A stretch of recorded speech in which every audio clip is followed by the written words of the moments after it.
नमस्कार दोस्तों, tax of things के यूट्यूब चैनल पर आप सबका स्वागत है। आज हमारा डिस्कशन होने वाला है जीएसटी के सेक्शन 9 के ऊपर, जो कि लेवी और कलेक्शन का सेक्शन है।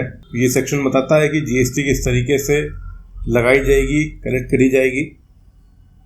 कंटेंट हमारा अच्छा लगता हो तो ज़रूर से लाइक, शेयर और सब्सक्राइब कीजिएगा, इसी से हमको मोटिवेशन मिलता है। तो आपके स्क्रीन के ऊपर सेक्शन 9 है, लेवी एंड कलेक्शन। इस सेक्शन को समझना इसलिए इम्पोर्टेंट है क्योंकि कई सारी चीज़ों की गवर्निंग सेक्शन है ये, और ये सेक्शन हमें बताता है कि किस चीज़ के ऊपर किस तरीके से टैक्स लगने वाला है। रीडिंग लेते हैं इसकी। Subject to the provisions of subsection 2, there shall be levied a tax called the CGST on all intra state supplies of goods और सर्विसेज और both, except on the supply of alcoholic liquor for human consumption. तो पहला point जो आपका निकल करके आता है कि जो आपका alcoholic liquor for human consumption जो है उस पर जीएसटी नहीं है फिलहाल। मतलब यहाँ पर बात कही गई accept on the supply of alcoholic liquor for human consumption. तो यहाँ पर तो क्लियर होगा कि भाई इसके ऊपर जीएसटी नहीं है। ऑन ऑल गुड्स और सर्विसेज और both, except on the supply of alcoholic liquor for human consumption on the value determined under section 15। अच्छा, तो भाई सेक्शन 15 क्या हुआ? सेक्शन 15 के अंदर वैल्यू निकालेंगे। क्या? Value of supply.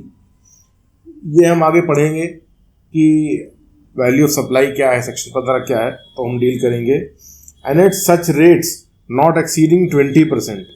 क्या बताया गया यहाँ पर? तीसरी चीज कि जो रेट होगा किसका? सीजीएसटी का, वो क्या होगा? Less than 20%। तो सीजीएसटी जो कॉन्स्टिट्यूशनली जो लगाई गई है उसका रेट 20% से कम ही रहेगा। जो मैक्सिमम रेट इस वक्त चल रहा है सीजीएसटी का वो है 14%, वो भी लग्जरी आइटम्स पे, मोटरसाइकिल, कार्स, इस तरह की चीज़ों के ऊपर सेस अलग से लगता है। सीजीएसटी नहीं है वो, सीजीएसटी का अलग से ही कंपोनेंट है सेस, जो भी मान लीजिए कोल्ड ड्रिंक्स वगैरह पे लग रहा है या कार्स वगैरह पे लगता है, वो 20% मैक्सिमम है सीजीएसटी का रेट। As may be notified by the government on the recommendation the council and collected in such manner as may be prescribed. ये बताया गया है कहाँ से? ये रूल्स ने बताया। And shall be paid by the taxable person, जो रजिस्टर्ड पर्सन है वो उसको कलेक्ट करेगा, पे करेगा। ठीक है भाई, ये तो अपना 9(1) था, normal section, normal charging section है जीएसटी का, कि कौन कौन सी चीज़ें आपको यहाँ पर बताया गया कि सारी ही चीज़ों के ऊपर जीएसटी लगना है, केवल alcoholic liquor for human consumption पर नहीं लगना है। वैल्यू ऑफ सप्लाई कहाँ से लेंगे? सेक्शन 15 से लेंगे, और कैसे कलेक्ट किया जाएगा, पे किया जाएगा, ये रूल्स बताएंगे। चलिए, अगला आता है आपका subsection 2। The central tax on the supply of petroleum crude, high speed diesel, motor spirit known as petrol, natural gas and aviation turbine fuel shall be levied with effect from such date as may be notified by the government on the recommendation of the council. तो भाई यहाँ पर क्या बताया गया subsection 2 के अंदर? Petroleum crude, HSD, MS, natural gas and aviation turbine fuel. अब ये जो चीज़ें हैं सब पेट्रोलियम प्रोडक्ट्स ही हैं, और सेक्शन 9 सबसेक्शन 2 कहता है कि इन सब गुड्स के ऊपर, जो पेट्रोलियम गुड्स के अंदर आते हैं, कि गवर्नमेंट बताएगी कि किस डेट से लगेगा जीएसटी। अब तक ये नोटिफाई नहीं हुआ है, येट टू बी नोटिफाइड। अभी ये नोटिफाई करना है गवर्नमेंट को, देखिए कब होता है, तो खैर गवर्नमेंट ही जानेगी। चलिए, तो पहला था रेसिडुअल गुड्स पे, दूसरा आया आपका पेट्रोलियम गुड्स पे, तीसरा देखते हैं subsection 3। The government will, on the recommendation of the council, by notification, specify categories of supply of goods or services or both the tax on which shall be paid on the reverse charge basis by the recipient of such goods or services or both, and all the provisions of this act shall apply to the recipient as if he is the person liable for paying the tax in relation to the supply of such goods or services or both. चलिए यहां पर आपकी जो बात आती है subsection 9 का subsection 3, ये आपका सेक्शन है रिवर्स चार्ज का। ये सेक्शन 9 सबसेक्शन 3 कहता है कि रिवर्स चार्ज पर किस तरीके से टैक्स लगेगा वो यहां बताया जा रहा है। इसके लिए नोटिफिकेशन आया हुआ है already, notification number 13/2017 dated 28/6/2017 and amended from time to time. इसके अंदर कई सारे अमेंडमेंट किए गए हैं। काफ़ी लंबी और एग्जॉस्टिव लिस्ट इसके अंदर बताई गई है कि रिवर्स चार्ज के ऊपर कौन कौन से ऐसे गुड्स और सर्विसेज हैं जिसके ऊपर रिवर्स चार्ज पर रेसिपिएंट टैक्स देगा। अगर आपको कंसेप्ट क्लियर नहीं है रिवर्स चार्ज का तो मैं जिसमें आपको बताता हूं कि क्या चीज़ होती है। रिवर्स चार्ज एक ऐसा टैक्स मैकेनिज्म है जहां पर जो टैक्स इंसिडेंस है वो सप्लायर के ऊपर ना होकर के रेसिपिएंट के ऊपर रहता है। जो पर्सन सप्लाई को गुड्स सर्विसेज को रिसीव कर रहा है वो रेसिपिएंट कहलाएगा, और रिवर्स चार्ज में रेसिपिएंट टैक्स को पे करेगा। और सबसेक्शन 3 ये कहता है कि for the purposes of payment of reverse charge ये एक्ट हर उस तरीके से लगेगी जिस तरीके से एक सप्लायर के ऊपर लगती थी। वो सारे प्रोविजन जिस एक्ट के लगेंगे ये मानते हुए कि टैक्स इन्हीं को पे करना है, किसको, रेसिपिएंट को। तो ये है आपका रिवर्स चार्ज का छोटा सा कंसेप्ट।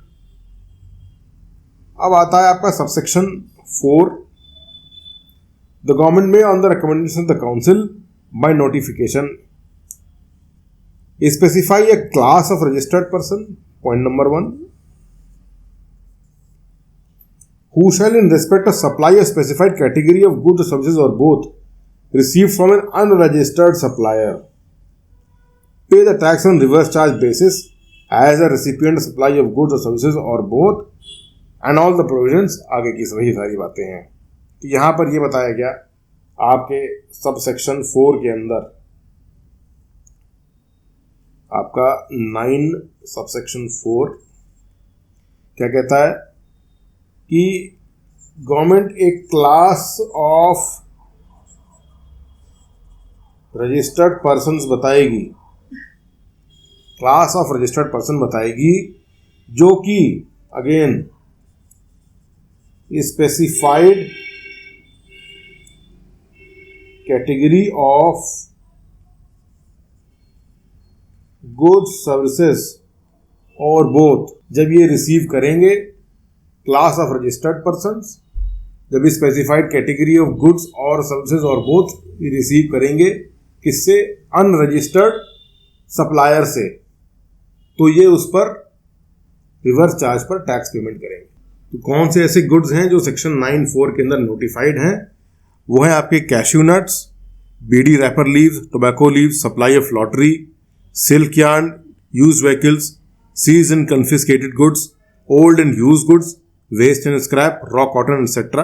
ये जो चीजें हैं आपकी ये रिवर्स चार्ज के ऊपर इस पर टैक्स लगता है। तो सेक्शन 9(5) के ऊपर आते हैं, the government may on the recommendation the council by notify specify categories of services the tax on intra state supplies of which shall be paid by the electronic commerce operator if such services are supplied through it.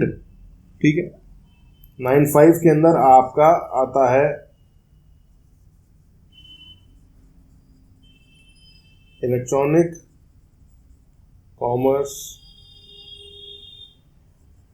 Operator. 9(5) लगता है electronic commerce operator के ऊपर। यहाँ पर ये बात कही गई कि कुछ ऐसी कैटेगरीज हैं सर्विसेज की, स्पेसिफाई कैटेगरीज ऑफ सर्विसेज, जो कि आप इंट्रा स्टेट सप्लाई करेंगे, स्टेट के अंदर सप्लाई करेंगे, और उस पर टैक्स कौन देगा? इलेक्ट्रॉनिक कॉमर्स ऑपरेटर देगा जब वो सर्विस सप्लाई करता है। जो सर्विस इसके अंदर नोटिफाइड है वो है आपकी supply of food and beverages, या फिर आप इसको शॉर्ट में रेस्टोरेंट सर्विस भी कह सकते हैं। तो जब इस तरीके की सर्विसेज, फूड की सर्विसेज जब इलेक्ट्रॉनिक कॉमर्स ऑपरेटर अपने थ्रू सप्लाई करवाता है तो उस पर टैक्स जो है वो इलेक्ट्रॉनिक कॉमर्स ऑपरेटर देता है, ना कि जो टैक्सेबल पर्सन है, ना कि जो रेस्टोरेंट ओनर है। Provided that where an electronic commerce operator does not have a physical presence in the taxable territory, any person representing such electronic commerce operator or for any purpose in the taxable territory shall be liable to pay tax. अगर taxable territory के अंदर electronic commerce operator का कोई office वगैरह नहीं है तो कोई पर्सन उसको रिप्रेजेंटेटिव अपना बना सकता है जो कि उसका टैक्स पेमेंट करेगा।